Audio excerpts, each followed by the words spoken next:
Depression রোগের কোনো ওষুধ, মন খারাপের কোনো ওষুধ আমি বলছি যে যেখান থেকে শুনতে পাচ্ছেন প্র্যাকটিক্যাল করে দেখবেন, ভালো লাগলে করতে থাকবেন, ভালো না লাগলে বাদ দিবেন। আমি প্র্যাকটিক্যাল করেছি সেটা আপনাদেরকে বলছি।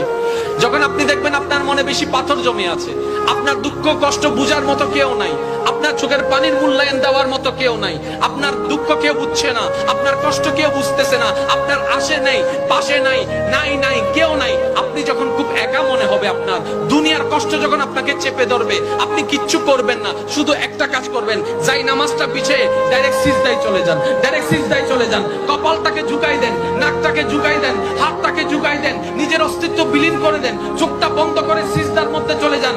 আল্লাহর ওয়াস্তে করে বলছি, কিচ্ছু পড়া লাগবে না, শুধু সিজদার মধ্যে পড়তে থাকেন, সিজদায় পড়ে থাকেন, কান্না করতে থাকেন। ওনাকে বুঝান যিনি আপনি না বললেও সবকিছু বুঝে, ওই রবকে জানান যিনি আপনি না জানালেও সবকিছু জানে। দুনিয়ার মানুষ তো আজকে বললে কালকে চুপ উল্টাই ফেলে, ব্ল্যাকমেইল করতে শুরু করে। রব তো সবকিছু জানার পরেও দোষ গোপন করে রেখেছে। ওই রবের দরবারে সবকিছু বলতে থাকেন, 1টা মিনিট, 2টা মিনিট, 3টা মিনিট, দেখবেন আপনার সমস্যা তখন সমাধান না হলো অন্তরে এমন একটা শান্তি লাগবে যেটা আপনার পৃথিবীর কোথাও খুঁজে পাবেন না। সুবহানাল্লাহ।